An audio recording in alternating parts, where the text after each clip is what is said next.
ហ្នឹងហើយយើងបានជីវិតនៅរស់ក៏ប្រើប្រាស់ឲ្យបានជាប្រយោជន៍ដោយក្តីប្រឹងប្រែងជាយាមហ្នឹងហើយដោយអ្នកគ្រូបងបានរតនាក្នុងបបបាទសូត្រតកតងទៅនឹងការប្រឹងប្រែងជាយាមពុទ្ធសាសនាគឺជាសាសនានៃការប្រឹងប្រែងជាយាមហើយព្រះបរិយត្តិធម៌ណាក៏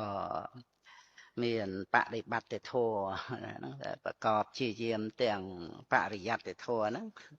ហើយក៏ប្រកបជាយាមក្នុងបដិបត្តិអូដល់បដិវេទក៏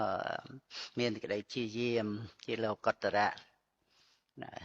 ក្នុងពោធិបព្វយធម៌គឺព្រះអង្គទ្រង់ប្រកាសពីក្តីជាយាមអរតវិរិយោបហិតតោហ្នឹងហើយគឺប្ររពក្តីជាយាមមានចិត្តហ្នឹងឯងហ្នឹងឯងខ្លួនបញ្ជូនទៅហ្នឹងគឺមានចិត្តហ្នឹងបង្អោនទៅកាន់ព្រះនិព្វានហ្នឹងឯងក្នុងវិបស្សនាញាណសំបីតែតទាំងកវិវេកដែលមាននិសរណវិវេកជាអធិស្រ័យហ្នឹងក៏អរតវិរិយោបហិតតោនឹងឯងតាមអធិស្រ័យហ្នឹងហ្នឹងអធិសយៈហើយបើសមុច្ឆេតវិវេកមាននិសរណវិវេកព្រះនិព្វានហ្នឹងជាអារម្មណ៍ហ្នឹងឯងក្នុងដីប្រឹងប្រែងជាយាមក្នុងវិស័យនៃពុទ្ធបរិស័ទយើងដែលមានត្រៃសិក្ខាហ្នឹងឯងអត់មានយើងគិតនឹងថាខ្សែផ្សំធัวបរិបត្តិអីយ៉ាងដទៃទេហ្នឹងឯងទោះជាមានស្មារតីរក្សាខ្លួននៅក្នុងសំណាក់សង្ឃក៏ដោយទោះជាទីសបាយដោយកាយវិវេកយ៉ាងណាគឺត្រូវតែសិលសមាធិបញ្ញាហ្នឹងឯងក្នុងដែលលោកគ្រូបងបញ្ជាក់ក្នុងអធិសិក្ខាការសិក្សាដល់ក្រៃលែងហ្នឹងព្រោះព្រះពុទ្ធអង្គទ្រង់ត្រាស់ដឹងព្រះអង្គទ្រង់ប្រកាសសម្ដែងណាអង្គប្រកាសប្រាប់អង្គសម្ដែងក្នុងមហាបរិនិព្វានសូត្រនៅពេលព្រះអង្គដាក់បញ្ជនមេយុសង្ខារហើយក៏ព្រះអង្គឲ្យព្រះអានន្ទហ្នឹងប្រជុំភិក្ខុសង្ឃនៅនាគោដាគារសាលានាមហាវ័នហ្នឹងព្រះអង្គប្រកាសយថាយិទាំងព្រមចរិយ៉ាងហ្នឹងឯងដែលស្ថិតនៅអស់កាលយូរតាំងនៅអស់កាលជាអង្វែងហ្នឹងឯងអធិនិយ៉ាងតាំងនៅយូរស្ថិតនៅយូរហ្នឹងឯងជារដ្ឋតិកាំងតាំងនៅអស់កាលជាអង្វែងដើម្បីជាប្រយោជន៍សុខដល់ពពួកជនច្រើនណាពហុជាអ្នកហេតាយៈពហុជាអ្នកសុខាយៈ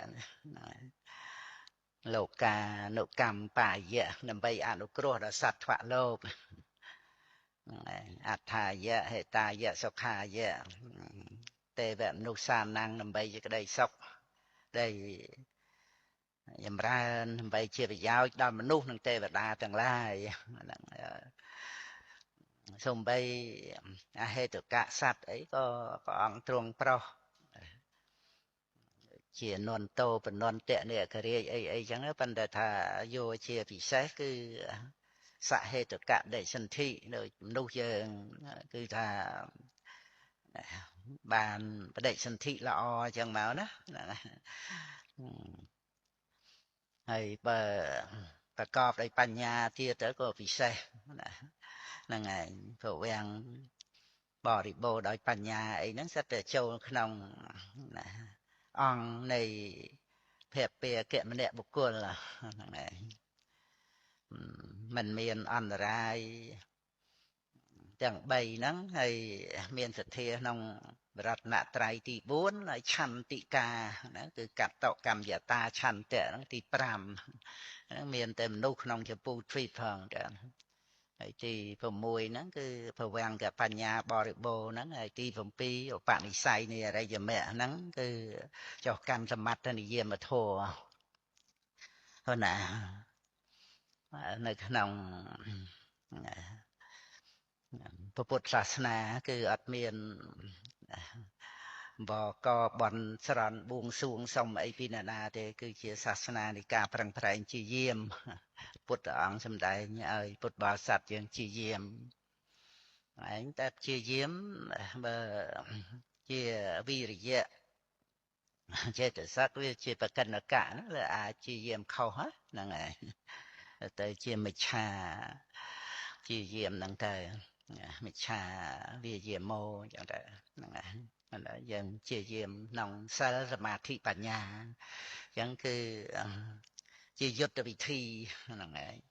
សិលសមាធិបញ្ញាហ្នឹងជាវិធីប្រយុទ្ធទៅតាមដែលព្រះអង្គទ្រង់ប្រកាសសម្ដែងហើយហ្នឹងថាសម្ដែងពីការផ្សំថ្នាំវិញក៏តែសិលសមាធិបញ្ញាហ្នឹងហើយសម្រាប់ជាលោកុត្តរៈហើយសម្ដែងពីផ្លូវវិញក៏ទៅតាមតែផ្លូវសិលសមាធិបញ្ញាហ្នឹងហើយហើយលោកគ្រូបងបញ្ជាក់ថាធ្វើឲ្យទៅត្រឹមត្រូវទៅហ្នឹងគឺពិសេសហ្នឹងហើយតាមដែលព្រះពុទ្ធអង្គប្រកាសសម្ដែងមកដោយបញ្ញាដ៏ឧត្តមក្នុងមហាបរិនិព្វានសូត្រហ្នឹងព្រះអង្គត្រាស់ថាអភិញ្ញាទេសេតាហ្នឹងគឺក្នុងការដែលព្រះអង្គប្រកាសសម្ដែងហ្នឹងដោយអភិញ្ញាហ្នឹងហើយដោយបេដកខ្មែរយើងប្រែថាដោយបញ្ញាដ៏ឧត្តមតែបាលីអភិញ្ញាហ្នឹងហ្នឹងហើយគឺដោយបញ្ញារបស់ព្រះអង្គដ៏ក្រៃលែងដោយសព្វញ្ញុតញ្ញាណហ្នឹងហើយក្នុងការប្រកាសសម្ដែងហ្នឹងហ្នឹងហើយព្រះអង្គរំលឹកដាស់តឿនទៀតណាហ្នឹងហើយធัวដែលព្រះអង្គទ្រង់ប្រកាសសម្ដែងហ្នឹងហ្នឹងហើយអ្នកទាំងឡាយណាក៏បីរៀនណាហ្នឹងហើយក៏បីរៀននៅពធัวដែលព្រះអង្គទ្រង់ប្រកាសសម្ដែងដោយបញ្ញាដ៏ឧត្តមហ្នឹងចឹងហើយបាលីថាអុកហេត្វាណាហ្នឹងហើយក៏បីរៀនហ្នឹងពេលអុកហេត្វាហ្នឹងហើយហ្នឹងសិតតែវិរិយៈនៅព្រឹត្តទៅហ្នឹងបីរៀនណាក៏បីចម្រើនក៏បីខ្សែបអញ្ចឹងណាហ្នឹងហើយអាសេវិតពេភេវេតិតពេពហុលីណាពហុលីកាតពេណាហ្នឹងហើយឡងមានសម្ដែងមកប្រកបជាមួយនឹងអុកហេត្វាក៏បីរៀនហ្នឹងគឺថាក៏បីខ្សែបណាហ្នឹងអាសេវិតពេហ្នឹងភេវេតពេក៏បីចម្រើនពហុលីកាតពេក៏បីធ្វើឲ្យច្រើនហ្នឹងគឺព្រះអង្គរំលឹកដាស់តឿនហ្នឹងហើយសាសនាព្រមចរិយហ្នឹងព្រះអត្តថាលោកបញ្យលគឺការដែលព្រះអង្គទ្រង់ប្រកាសសិលសមាធិបញ្ញាហ្នឹងឯងហ្នឹងឯងប្រព្រឹត្តទៅដើម្បីសតិប្បដ្ឋានធម្មប្រធានអធិបាទឥន្ទ្រីពលៈពុជ្ជង្គៈអរិយមគ្គដល់អ្នកដែលប្រព្រឹត្តបប្រតិបត្តិតាមព្រះអង្គហ្នឹងហ្នឹងឯងហើយពិសេសត្រង់ដែលថាព្រះអង្គទ្រង់ត្រាស់ថាតាំងនៅអស់កាលយូរណាយូរមកដល់យើងសប្ថ្ងៃហ្នឹងហ្នឹងឯងថានៅអស់កាលជាអង្វែងហ្នឹងគឺមកដល់យើងសប្ថ្ងៃហ្នឹងហ្នឹងឯងហើយយើងសប្ថ្ងៃហ្នឹងហើយបើមិនមែនពុទ្ធបរិស័ទយើងអ្នកប្រឹងប្រែងទទួលយកបត្រៃបីដកមកសិក្សាបរិបត្តិទេដើម្បីណានាយើងមើលហ្នឹងឯងបើមិនមែនអ្នកដែលទទួលយកបត្រៃបីដកហ្នឹងឯងយកមកសិក្សាបរិបត្តិហ្នឹងដើម្បីណានាហើយព្រះពុទ្ធអង្គយកបតីទុកដាក់ណាដើម្បីប្រសង់បានថែរក្សាបត្រៃបីដកហ្នឹងមកយកបតីទុកដាក់មែនទេណាហ្នឹងឯងព្រះអង្គដូចតេតងនៅរឿងចៃវរអីនេះអញ្ចឹងព្រះអង្គមិនទទួលចៃវរពមេតិឆាទៅឲ្យថ្វាយដល់សង្ឃ ហ្នឹងហើយក្នុងអដ្ឋថាតក្កិណាភិង្គសោតហ្នឹងដើម្បីទុកជាទិដ្ឋានុគតិឲ្យមហាជនទាំងឡាយនឹងឯងទំនុកបំរុងប្រសង់ដើម្បីពុទ្ធសាសនាស្ថិតនៅរហូតគ្រប់5000ព្រះវស្សាហ្នឹងគឺព្រោះប្រសង់ត្រួតត្រងបត្រៃបីដកហ្នឹងតាំងពីបឋមសង្ឃាយនាទុតិយសង្ឃាយនាអីហោខែហ្នឹងឯងចឹងហើយមើលកិច្ចការងាររបស់ព្រះអរហន្តហ្នឹងឯងដើម្បីប្រយោជន៍យើងហ្នឹងឯងនិយាយចំមកយើងហ្នឹងឯងហ្នឹងហើយបើមិនមែនយើងហើយនឹងពុទ្ធបរិស័ទដែលអ្នកទទួលបត្រៃបីដកមកសិក្សាហ្នឹងទេដើម្បីណាណាដែលព្រះពុទ្ធអង្គទ្រង់ប្រកាសដើម្បីប្រយោជន៍ដើម្បីសេចក្តីសុខក្តីចម្រើនហ្នឹងណាហើយព្រះអត្ថាលោកសំដែងសម័យលោកកតរៈធัวទៀតហ្នឹងបើមិនដើម្បីពុទ្ធបរិស័ទយើងនេះទេហ្នឹងដើម្បីណាណា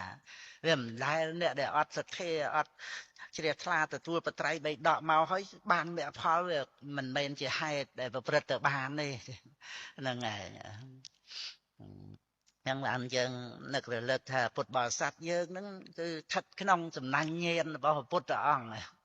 ហ្នឹងហើយព្រះអង្គមានអនាគតាំងសញ្ញាណព្រះអង្គគោរពពធัวព្រះអង្គទ្រង់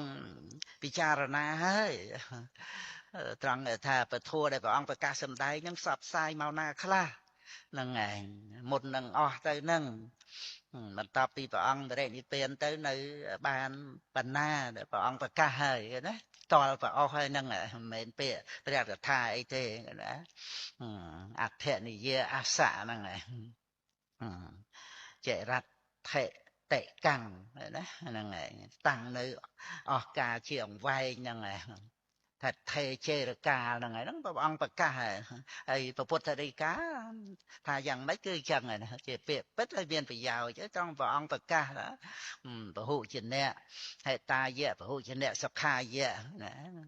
លោកានុកម្មបាយៈដើម្បីប្រយោជន៍ដើម្បីជាក្តីសុខដល់ពពួកជនច្រើនដើម្បីអនុគ្រោះដល់សត្វវលោកហ្នឹងឯងហ្នឹងហើយពុទ្ធបរិស័ទយើងមើលព្រះពុទ្ធអង្គយកប្រតិទុកដាក់ជាមួយយើងហ្នឹងកុំឲ្យថាព្រះអង្គបរិនិព្វានចោលយើងហ្នឹងហើយព្រះអង្គយើងទៅអបិលផុសព្រះអង្គយើងបិណ្ឌបាតហ្នឹងហើយជាអង្គគំរូត្រង់ថាបព្វជិតលោកបិណ្ឌបាតដើម្បីឲ្យពុទ្ធបរិស័ទយើងជ្រះថ្លាដាក់បាតលោកមិនមែនអ្នកសុំទានអីទៅពីទៅទេគឺព្រះអង្គប្រោសសัตว์លោកណាហ្នឹងហើយហើយព្រះអង្គគង់នៅសាវត្ថី25ព្រះវស្សាហ្នឹងក្នុងអត្តថាឧទ្ធានសោតសតនិបាតព្រះអង្គសម្ដែងពិសោតហ្នឹងតែ4ប្រកាថាទៅភិក្ខុប្រមាណ500អង្គសម្រាប់ព្រះរហ័តហ្នឹងព្រះថាបានប្រាប់កន្លែងហ្នឹងថាព្រះអង្គគង់នៅពុពារាមហ្នឹងគឺថាមិនបានព្រះអង្គគង់នៅសាវត្ថីច្រើនភាសាគឺដើម្បីប្រកាសគុណរបស់អ្នកទាំងពីរហ្នឹងហើយនឹងប្រកាសគុណនៃមហាបរិច្ចាគុណនៃមហាបរិច្ចាហ្នឹងគឺយើងមើលព្រះពុទ្ធអង្គមានបហាប្រតិដើម្បីណាដើម្បីយើងហ្នឹងឯងដើម្បីយើងត្រង់ណាថា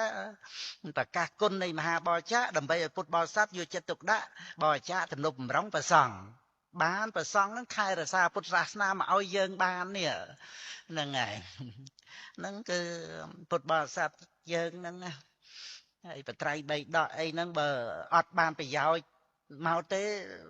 ប្រសង់សង្ឃេយនាធ្វើអីហ្នឹងហើយតើជាប្រយោជន៍ការងារជាប្រយោជន៍ហ្នឹងហើយប្រឹងប្រែងណាកិច្ចការងារព្រះអរហន្តអត់មានទៅធ្វើអីណាអត់ប្រយោជន៍ឬក៏ប្រយោជន៍តិចតួចអីផ្សេងប្រយោជន៍ធំដុំណាក្នុងតម្លៃនៃជីវិតដែលគង់វិជននៅហ្នឹងគឺថាដើម្បីសេចក្តីចម្រើនដល់មនុស្សនិងទេវតាទាំងឡាយមុននឹងបរិនិព្វានក៏ចម្រើនសម្រាប់ព្រះអរហន្តហ្នឹងហើយដូចជាការដាក់ចុះនៅភារៈធ្ងន់ដូចជាការអស់ទៅនៃរោគដូចជាការដែលខ្ជិះចោលនៅថ្នាំពឹសហ្នឹងហើយនិរសាទេភវេតិដ្ឋាវិសង្បិថ្វាវៈឆាត់ឌីតាំងហ្នឹងហើយពលលោកឃើញភព3ហ្នឹងមិនគួរឲ្យត្រេកអរណានិរសាទេភវេហ្នឹង ហ្នឹងហើយប៉ុន្តែលោកគង់នៅហ្នឹងគឺដើម្បីអនុគ្រោះដល់មនុស្សទាំងទេវតាទាំងឡាយរហូតមកដល់យើងហ្នឹងឯងទាំងគុណរបស់ព្រះសង្ឃហ្នឹងគឺយើងនឹករលឹកចឹងទៅបានជាកម្លាំងចិត្តហ្នឹងឯងឲ្យដឹងថាធัวដែលនៅមានសពថ្ងៃហ្នឹងគឺដើម្បីយើងនឹងឯងហើយគឺព្រះពុទ្ធគុណស្ថិតនៅក្នុងហ្នឹងព្រះសង្ឃក៏គុណស្ថិតនៅក្នុងហ្នឹងប៉ុន្តែតើអ្នកជាយាមហ្នឹងឯងព្រោះខ្ជិលអីហ្នឹងវាជាប្រធាននៃក្តីវិន័យហ្នឹងឯងចង់ឲ្យខ្លួនឯងសំណុកសុខស្រួលហ្នឹងវាទៅជាសត្រូវនឹងខ្លួនឯងទៅវិញ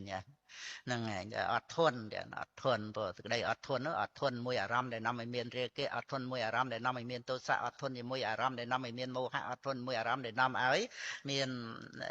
ភ័យហ្នឹងឯងនេះអត់ធន់មួយអារម្មណ៍ដែលនាំឲ្យមានមោហៈនេះអាសំណុកសុខស្រួលនេះហ្នឹងឯងដល់អញ្ចឹងទៅខ្ជិលទៅចង់សុខចង់ស្រួលទៅខ្ជិលតម្កល់ខ្លួននៅក្នុងហេតុដែលឲ្យចម្រើនបញ្ញាហ្នឹងហើយព្រោះបញ្ញាត្រូវចម្រើនទៅដោយការបកកព្រះអង្គទ្រង់ប្រទានពធពោះតច្ឆបោតលៈហ្នឹងហើយយោគាវេជាតៃភូរិហ្នឹងហើយបញ្ញាដូចជាផែនដីហ្នឹងកើតមកពីការប្រកបហ្នឹងព្រះអរថាប្រកបក្នុងការអប់រំចិត្តយោគៈហ្នឹងហើយហើយបញ្ញាហ្នឹងអស់ទៅតែហ្មងកាលណាបើមិនមានការប្រកបទេហ្នឹងគឺបើយើងខ្ជិលគឺវាបានស្រួលអីចឹងមកពេលហ្នឹងមែនប៉ុន្តែព្រះពុទ្ធអង្គសម្ដែងថាអ្នកទាំងឡាយចូលកុំឲ្យខណៈកន្លងណាហ្នឹងឯងខណោមេវោបច្ចគាហ្នឹងគឺខណៈដែលត្រូវបានធัวជាទីពឹងហ្នឹងឯងហ្នឹងហើយយ៉ាងហោចណាស់ក៏ឲ្យរួចពីអបាយភូមិដែរសោតាបត្តមៈសោតាបត្តផលចឹងទៅពួកព្រះអង្គបានបញ្ជាក់មកខាងក្រោយទៀតថាកណាតេតាហេសោចន្តិនិរិយមហេសមបេតាណាបើអ្នកទាំងឡាយញ៉ាំងខណៈនេះខណៈដែលត្រូវបានទីពឹងនេះឲ្យកន្លងទៅអំពីយើងខ្ជិលនេះហ្នឹងឯងមិនប្រកបក្តីជាយាមហ្នឹងឯងហ្នឹងគឺពេញណែនត្រៀបត្រាក្នុងនរកហ្នឹងគឺព្រះអង្គប្រកាសបឋិជនហើយហ្នឹងហ្នឹងហើយហ្នឹងក្នុងក្តីដែលគុណចាស់គ្រូបងអីក៏បានកាសសម្ដែងក្នុងលំសារពុទ្ធសាសនាហើយក៏ក្តីជាយាមប្រព្រឹត្តទៅក្នុងវិសុទ្ធិសីលវិសុទ្ធិដើម្បីចិត្តវិសុទ្ធិហើយក៏ចិត្តវិសុទ្ធិដើម្បីបញ្ញាទាំង5ទៀតនោះតួវិសុទ្ធិ5ទៀតហ្នឹងសបញ្ញាហ្នឹងគឺអត់ជាយាមគឺมันអាចប្រព្រឹត្តទៅបានទេអប់រំហើយនិវរណធម៌នេះគ្រូបងលើកនៅក្នុងប្រសូតហ្នឹងនិវរណធម៌ហ្នឹងព្រះអង្គប្រកាសក្នុងអង្គត្រនិកាយចេតកនិបាតហ្នឹងជាអាហាររបស់អវិជ្ជានិវរណធម៌5មើលទៅហ្នឹងហើយពិតមែនតែអារម្មណ៍របស់ស្ទប់ឋានកាយវេទនាចិត្តធម៌ហើយប៉ុន្តែយើងក៏ត្រូវដឹងថាបច្ច័យរបស់សតិប្បដ្ឋានហ្នឹងកាយវេទនាចិត្តធម៌មែនបើសតិអត់កើតបើខ្វះបច្ច័យរបស់សតិហ្នឹងហ្នឹងឯងហ្នឹងហើយនិវរណធម៌ពិតមែនមាននៅក្នុងនិវរណបព្វមានមែនបើនៅសតិអត់រលឹកហ្នឹងឯងអត់ដឹងអត់មានបច្ច័យហ្នឹងឯងចឹងគឺតើតែដូចថាយើងធ្វើសង្គ្រាមដែលយើងដឹងថានឹងស្បៀងខ្មាំងអញ្ចឹងទៅដុតស្បៀងខ្មាំងហ្នឹងហ្នឹងជាយុទ្ធវិធីដែលព្រះអង្គសម្ដែងមកណាហ្នឹងហើយព្រោះនិវរណធម៌ជាអាហារព្រះអង្គប្រកាសអាហារចំអញ្ចឹងអាហាររបស់អវិជ្ជាអញ្ចឹងវាមានកម្លាំងធ្វើឲ្យបញ្ញាទប់ពលនិវរណធម៌ណាដុតស្បៀងខ្មាំងហ្នឹងទៅគឺបានខ្មាំងថាធ្វើស្រែនឹងទឹកធ្វើសឹកនឹងបាយដល់តែអត់បាយវាខ្សោយកម្លាំងហ្នឹងហើយអញ្ចឹងគឺបញ្ញាចម្រើនឡើងហ្នឹងគឺច្បាប់របស់ធัวធម្មនិយមហេតុផលគឺថាកាលណាបើស្ងប់និវរណធัวទៅគឺថាបញ្ញាភ្លឺស្វាងបានដឹងរូបធัวនាមធัวទៅតាម ច្បាប់របស់ធัวហ្នឹងឯងហ្នឹងឯងហេតុផលដែលព្រះអង្គទ្រង់ត្រាស់ដឹងហើយព្រះអង្គសម្ដែងប្រាប់មកហ្នឹងឯងយើងប្រតិបត្តិតាមព្រះអង្គហ្នឹងឯងហើយដើម្បីឲ្យបានសមាធិចិត្តស្ងប់និវរណៈធัวចិត្តវិវេកហ្នឹងឯងចិត្តវិវេកហ្នឹងគឺមានវិខម្បនវិវេកក៏សមុច្ឆេតវិវេកផងដែរទូយកតួចិត្តហ្នឹងឯងចិត្តវិវេកហ្នឹងចឹងកាយវិវេកគឺថាព្រឹត្តទៅដោយនៃកមៈទៅងាប់ស្ងាត់ផ្លូវកាយចេញចាកពួកគណៈទៅចិត្តវិវេកមានវិខម្បនវិវេកហ្នឹងសម្ដែងក្នុងគូហត្តកៈសូត្រសត្តនិបាតអង្គរាប់ចំពោះព្រះបណ្ដោលៈភេរទ្វេជៈលើកយកបាទឧទេនអីហ្នឹងមករឿងរ៉ាវហ្នឹងបានព្រះអង្គប្រកាសអំពីវិវេកហ្នឹងហ្នឹងហើយហ្នឹងចិត្តវិវេកតួចិត្តឧបតិវិវេកគឺព្រះនិព្វានហ្នឹងហើយឧបតិកិលេសោបតិអភិសង្ខារោបតិខន្ធូបតិហ្នឹងហើយហ្នឹងគឺការដែលប្រព្រឹត្តទៅដោយវិវេកធម៌ហ្នឹងហើយបាននៅក្នុងបញ្ញាហ្នឹងក៏ចិត្តហ្នឹងក៏មានវិខម្បនវិវេកដោយចិត្តវិសុទ្ធិទៅក៏តទាំងគវិវេកតួចិត្តហ្នឹងមានវិបស្សនាបានជាឧបការៈហោហែរហូតដល់ទៅ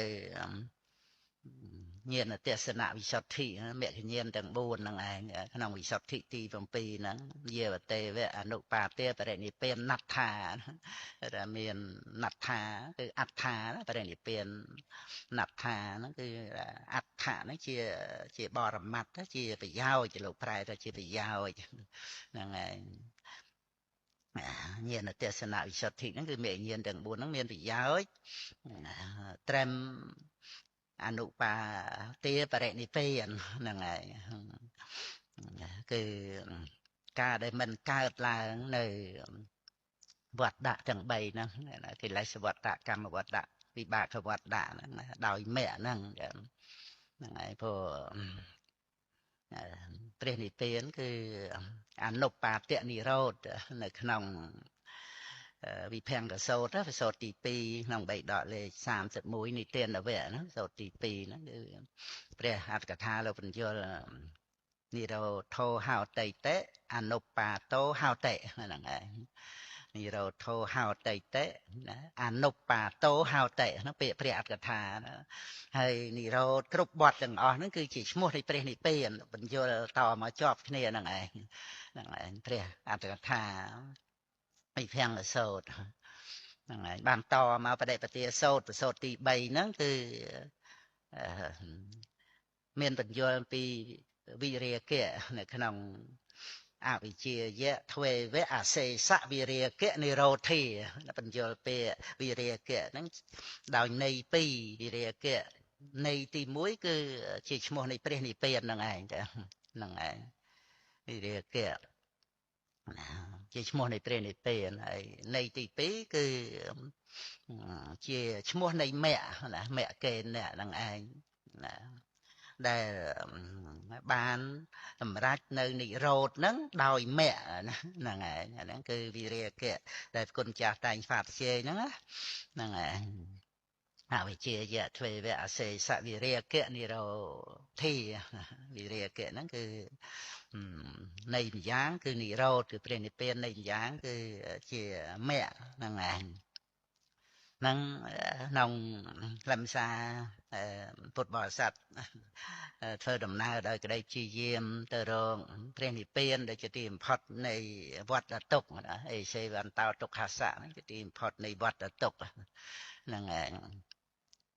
គឺជាផលសម្រាប់របស់អរិយមគ្គក៏ជានិរោធសច្ចណាហ្នឹងឯងដោយអនុបាទនិរោធហ្នឹងគឺការដែលមិនកើតនៅកិលេសវត្តៈកម្មវត្តៈវិបាកវត្តៈហ្នឹងទៅតាមបរាយណវៈ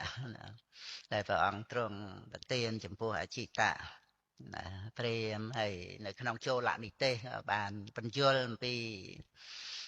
យថានិមញ្ញរូបញ្ចអសេសង្ឃប្រជតេវិញ្ញាណសៈនិរោធេនៈអេថេតាំងអបរជតេហ្នឹងគឺយថានិមញ្ញរូបញ្ចអសេសង្ឃអបរជតេហ្នឹងអសេសង្ឃអបរជតេហ្នឹងគឺនិរោធសច្ចព្រះអរថាលោកប្រាប់ហ្នឹងហើយនាមរូបហ្នឹងគឺជាឧបាទិនកសង្ខារហ្នឹងហើយក៏រលត់អស់មិនមានសេសសល់នៅឧបាទិនកសង្ខារឧបាទិនកសង្ខារហ្នឹងគឺកម្មច្ចរូបហើយនឹងលោកយៈវិបាកហ្នឹងហើយបានវិញ្ញាណសៈនិរោធេនៈអេថេតាំងឧបរជតេហ្នឹងអេថេតាំងហ្នឹងអេថៈឯងនឹងអេតាំងហ្នឹងអេតាំងហ្នឹងគឺនាមរូបនោះឯងគេថាហ្នឹងហើយរលត់ក្នុងទីនោះណាព្រោះការរលត់ទៅនៃអភិសង្ខារវិញ្ញាណក្នុងការរលត់ទៅនៃអភិសង្ខារវិញ្ញាណហ្នឹងដោយមគ្គហ្នឹងឯងហ្នឹងគឺរលត់នៅអនុបាទិនកសង្ខារទាំងកិលេសវត្តៈទាំងកម្មវត្តៈហ្នឹងជាអនុបាទិនកសង្ខារហ្នឹងឯងរលត់ដោយមគ្គហ្នឹងគឺគុណចាស់មានឱកាសបានសិក្សានៅតាមបាលីអីហ្នឹងទៅព្រោះម៉ែយើងមិនទាន់បានប្រែនៅក្នុងចូលនិទេសហ្នឹងបានទៅជាដកប្រែបាន3ដក62នៅ63នៅ23ទៀតតែព្រះរដ្ឋាវែងច្រើនហ្នឹងឯងចូល64ទៅចូលមហានិទេស64 65 66 67 68ចូលនិទេសក៏ណាហ្នឹងគឺក្នុងការដែលពុទ្ធបរិស័ទយើងបានជាយាមប្រឹងប្រែងជាយាមតែផលសម្រាប់នៃក្តីជាយាមហ្នឹងក៏បានទទួលហើយបដើនឹងឯងក៏ក្តីសុខហ្នឹងមានតាំងពីបដិបទាហ្នឹងទៅនិព្វានអ្នកសបាយាបដិបទាណាបដិបទាជាទីសបាយដើម្បីព្រះនិព្វាន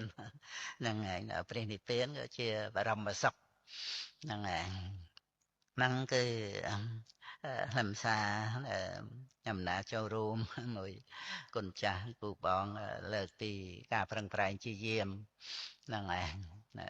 បងប្អូនកូនចៅបានជ្រាបកុំឲ្យធ្វើជាសត្រូវនឹងខ្លួនឯងដោយសារខ្ជិលហ្នឹងឯងត្រូវប្រយ័ត្នទាំងអស់ប្រយ័ត្នរឿងស្រឡាញ់ហ្នឹងផងដែរស្រឡាញ់អត់ត្រូវតំណងទៅស្រឡាញ់អ្នកដតីវាទៅជាស្អប់ខ្លួនឯងហ្នឹងឯងស្រឡាញ់ដោយបាត់បង់ស្មារតីជ្រប់ងប់ចឹងទៅហ្នឹងឯងហ្នឹងឲ្យប្រយ័ត្នហើយប្រយ័ត្នអាស្អប់អ្នកដតីហ្នឹងវាទៅជាបន្ទុះនឹងខ្លួនឯងហ្នឹងឯងព្រោះភ្លើងឆេះពីអស់នៅវាកំតិចអស់ហ្នឹងវាអាស្រ័យនិស័យអាស្រ័យទីតាំងណាវាកំតិចទីតាំងហ្នឹងហ្នឹងហើយអញ្ចឹងប្រយ័ត្នស្រឡាញ់អ្នកដតីទៅជាស្អប់ខ្លួនឯងហ្នឹងហើយហើយក៏ប្រយ័ត្នការដែលស្អប់អ្នកដតីវាទៅជាបន្ទុះនឹងខ្លួនឯងហើយក៏ប្រយ័ត្នស្រឡាញ់ខ្លួនឯងខុសទំនួងទៅជាសត្រូវនឹងខ្លួនឯងហ្នឹងហើយអញ្ចឹងគឺនិយាយអំពីរឿងដែលថាខ្ជិលហ្នឹងគឺអាហ្នឹងឯងចាំព្រះពុទ្ធអង្គសម្ដែងអបាយមុខខ្ជិលចូលក្នុងអបាយមុខហើយផ្ទុយអំពីក្តីប្រឹងប្រែងជាយាមហ្នឹងឯងនៅក្នុងអត្ថថាដែលសម្ដែងពីអាហាររបស់ពោឈង្គៈអាហាររបស់វីរិយៈសម្ពោឈង្គៈមាន11តែមាន1នោះប្រាប់ថាផ្លូវទៅកាន់ព្រះនិព្វាននោះអត់មានស្នាមជើងមនុស្សខ្ជិលទេហ្នឹងហើយហ្នឹងគឺជាការពិចារណាឲ្យយើងបានជាអាហារនៃក្តីជាយាមហ្នឹងហើយមានចា